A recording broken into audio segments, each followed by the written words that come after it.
Welcome back, guys. This is going to be part 6. We're going to finish putting the little bit of stuff together on the carbs. Don't forget to smash the like button and subscribe. This is a complete playlist of how to take a 10-year-old or older bike that's just been sitting a long time, completely reviving it, bringing it back to life, getting it running, what that takes, everything. So this is start to finish. Some videos are really long, some videos are not, but my job is to show you every aspect of it. So if the videos are long, I'm sorry.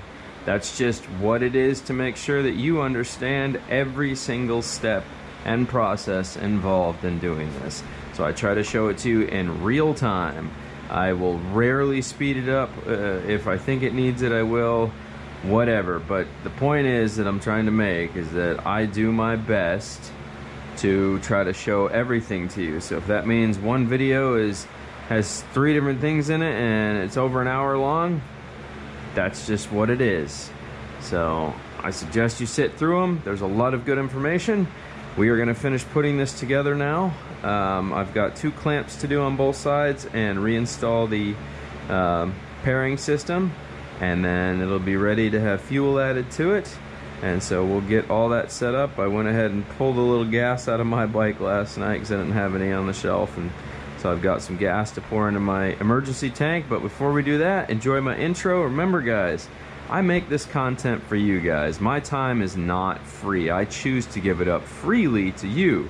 You can do me a favor by at least smashing the subscribe button and the like button and dropping a comment. That's all I ask for these things. So this is going to be an entire playlist about this bike.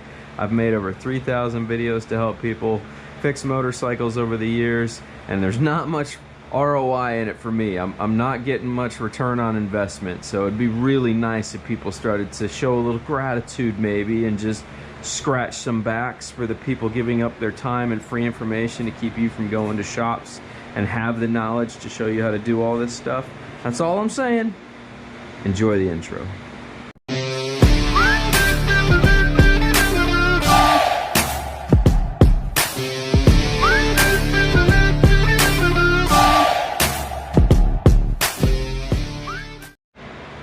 Couple things you're gonna have to do. You're gonna need an emergency tank for testing purposes. That has to be connected directly to here, right? So I just put a splitter in there, a little emergency tank. It simplifies your life. Just fill it up. It directly feeds the carbs. This vacuum line right here, right, is gonna get reconnected to the carb or to the pairing system, and this one right here is gonna get capped off with this vacuum sleeve right here. So we're going to be reinstalling the EGR today together. The pairing system, I call it EGR, I don't know why I said that, it's for diesel engines. So this goes right here. I'm not going to be putting these down until I'm ready. We're just going to be installing the tubes, and then we'll worry about the clamps later on, because this might have to come on and off a few times, especially if we have to mess with the carbs. So I'm just going to go ahead and push these back on. This went on the inside of that wire. If you guys remember, when we took it off, it went on the inside of the choke cable. And then this gets connected to right here, like so. And that takes care of that vacuum line. And then the tank breather hose goes over there, and this gets reinserted into the air box, which might take a little bit of work, you guys, but just take your time. There we go. So that's all reinstalled except for the clamps, which, like I said, when the time comes, if everything's good, we'll pop them back on there without issue. I'm just gonna let them hang for now. They're not bothering anything. Everything's good. Carbs have been reconnected, pairing system's hooked up. So now all we have to do is put these clamps on, which you guys never actually saw me take off, so today we're gonna put them on together. So what you're gonna do, this end goes in to the carbs. You're gonna open this up. This can be kind of a tedious little process. You're gonna tip it over the top of the boot, which is what this is. This is the rubber boot. You guys can see that. That's the rubber boot. I know this angle kind of sucks, but it is what it is. I hope you can see what I'm doing. And once you get that in there, You're just gonna bend this closed like that. Make sure it's in the sleeve. Take your screw, pop it in there like so. Get this lined up like that. And then all you gotta do is take your screw gun and start tightening until it goes in. Like so. And then you just line it up. Make sure that it's nice and straight the whole time.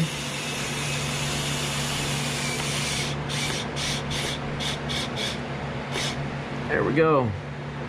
I don't know if you guys can see that, but there you go. It's locked into place now.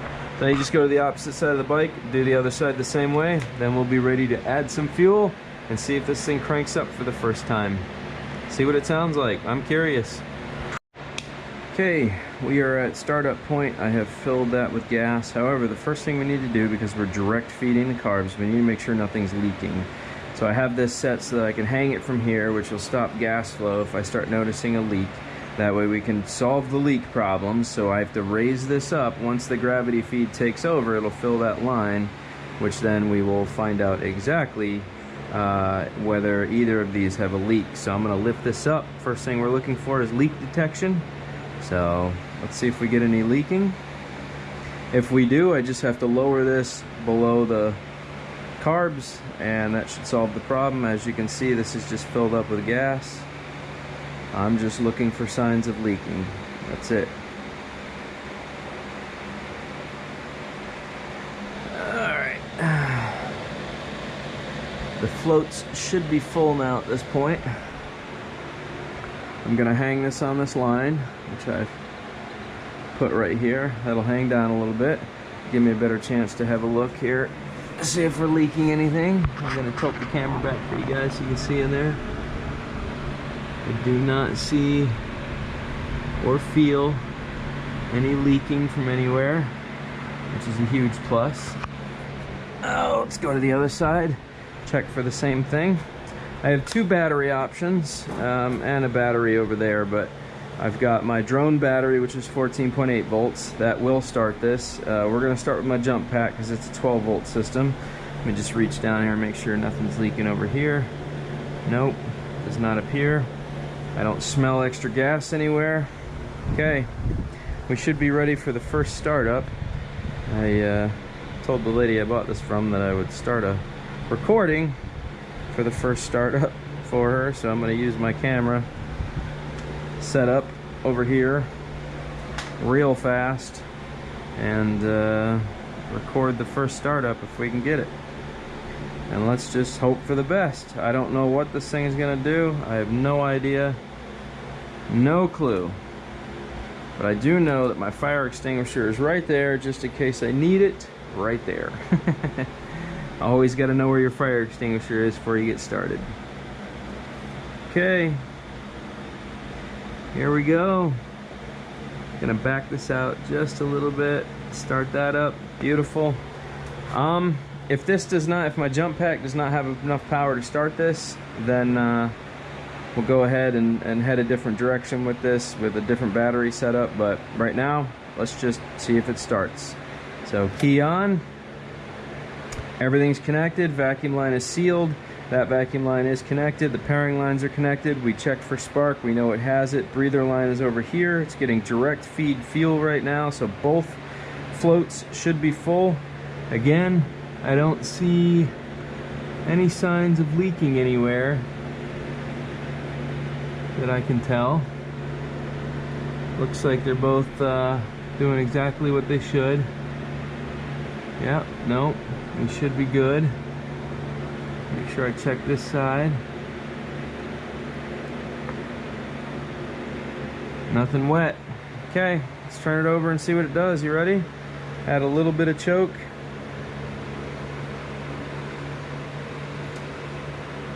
Here we go.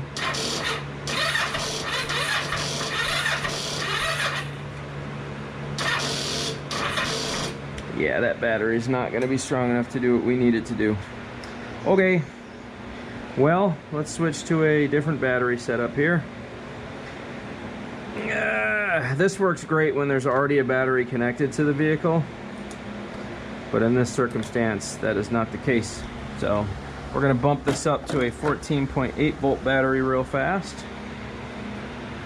This is a drone battery. This normally has a pretty pungent kick, especially for bikes. So this should do exactly what we need it to do. I don't know how charged it is, but it should get us through this. So now we have a lot more power going to this bike. Let's see what happens. There it is. I'm gonna raise the... Ooh.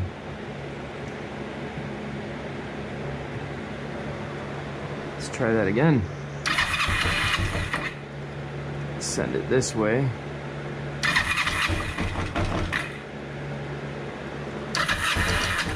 Let me turn this off. Or add a little bit, see if that helps. Nope. Let's see if I can tell which way that's going. Turn that off real quick. Oh. Alright, well, let me take a look at this real quick, guys. I gotta see what's going on with the idle.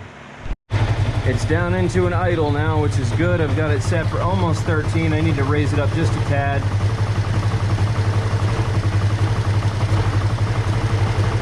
It's clear that it needs to run a little bit, but it sounds pretty good. I can hear the body panels vibrating, but overall it sounds healthy.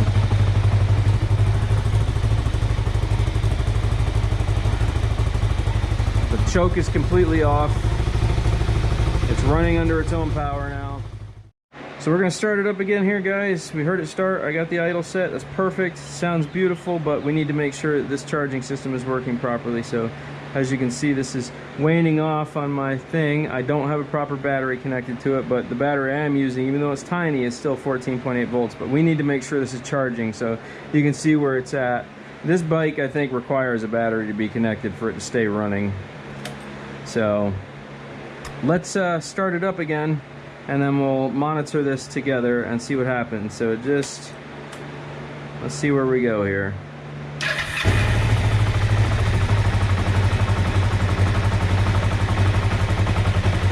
Sounds great, man. This thing's running great.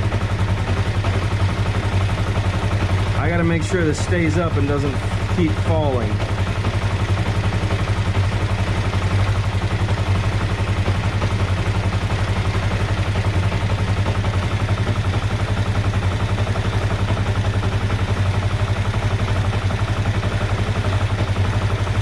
So I believe the charging system is working.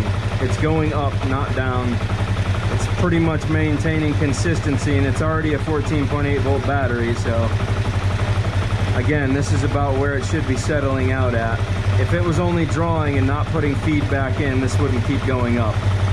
So we know that the charging system is working properly, but it requires a battery to be connected to run. But there you go. It's running great. No choke on, running under idle. Let's see if it takes any throttle here. It should take a throttle blip.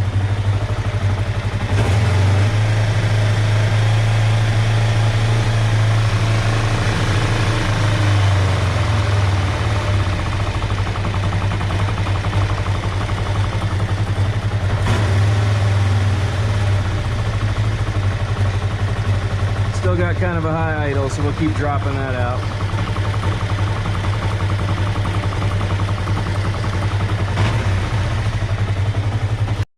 So though it's idling really good, the idle keeps bouncing, which tells me we have an air leak because we have a hanging throttle. So let me take some throttle out of this. Now watch what happens when I hit the throttle. It should just come down immediately. Now these are closing. So normally when you have a high idle that hangs, that's a lean condition. Watch.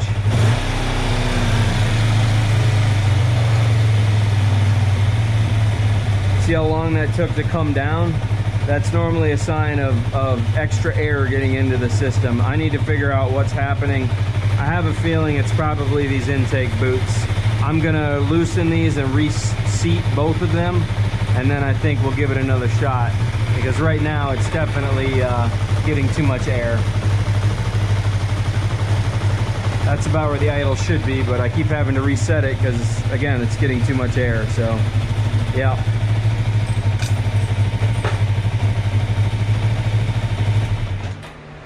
So, we got a little work cut out for us, but it is running and it sounds good. So yeah, I'm gonna mess with this a little bit further. I'll tell you what solves it. I've got my bottle of carb cleaner right there. I'm gonna spray it on some stuff, see if I can listen to the RPMs go up. Normally when you're trying to detect an air leak, the easiest thing to do is start from the engine and go forward towards the carbs, spraying all of the individual little openings and rubber gaskets and things to see what raises the idle of the bike. That normally tells you where an air leak is. So once we figure out what's causing the hanging idle, I think this bike will run great. Right now it's running a little on the lean condition, so. But, all good things, folks. All good things. It runs and it sounds good. So now we're just gonna start tracing this little air leak until we find it. So, and I don't think it's these, because these are on there pretty tight. So I don't think that's the problem. That's on there, that's on there. I'll inspect these. Like I said, I'm gonna have to go through this whole system, but it looks like these are not seated very well. It looks like the front boots are just not seated very well at all. So I think I'm gonna have to loosen those, seat the boots all the way up harder, and then tighten those down, and that might solve our problem. That might be where our issue is coming from, because I can just see that they're not seated properly. You shouldn't see that little steel line or the aluminum line on the back there. These should be seated completely against that on both sides, and it's not. So I'm guessing that's where our air leak is coming from. We'll test that. Okay, so here's what we got. We got it running. That's exactly what we needed to do. Now we can tell where the problems are with the carburetor. So that ends part 6 of getting it running. And now part 7 is going to be carb tuning and figuring out why it's got a hanging throttle. It's not so much a hanging idle. It kind of is and isn't. It's a hanging throttle because when you whack it, it sits there for quite some time. So I'm thinking there's something either wrong with the intake boots or the pilot circuit itself. And that could be the lean condition being caused by bad settings on the idle air mixture screws. So if you remember, we had a, I want to say it was a 35 pilot and a 130 main. I'm going to check that against my elevation for my area and figure out where I should be at and how many turns I should be at based on Florida area, because it's all elevation based and humidity level based. So I'm going to have to check those ratios and then jot that down on a chart and see where we're at. Or it could be out of sync carburetor. So we're going to go ahead and synchronize the carbs first because everything's still connected. We may as well sync the carbs first and see if that solves the problem. If it does not, then we will go immediately to adjusting the idle air mixture screws. I'm probably going to put them at 2 to 2.5 turns out and see where we're at there. If that doesn't solve it, then I'm going to order the intake boots because I think they have bad seals. They probably are in pretty bad shape at this point. They're old. I can see that they've shrank a little bit and it's probably causing some bad seals and air leak by is getting by. Anytime you normally have a hanging idle or throttle, most of the time it's being caused by a lean condition. Not enough fuel, too much air. So we need to track down what's causing that. But that'll be, again, part 7. This was part 6. And remember, guys, this is going to be an entire playlist of getting this bike fully functioning from start to finish after it sat for 10 plus years. So if you want to follow along, step by step, this is how you do it. Starting with 1 all the way through until the series is over. It's going to have its entire own playlist. And I hope it really helps you guys. That's what this is for. I'm trying to help you guys learn how to fix your stuff and deal with troubleshooting and issues and getting bikes up that haven't been running in a long time. That's what I do. It's my daily job almost.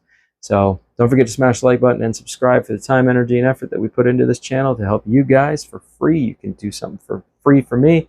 Consider joining my membership program. If you want to donate a cup of coffee for some parts so that I can buy this stuff without having to come out of pocket just to help and keep all this moving forward, well, there's ways to do that in the description of the video, and I'll catch you guys in part 7. Toodles.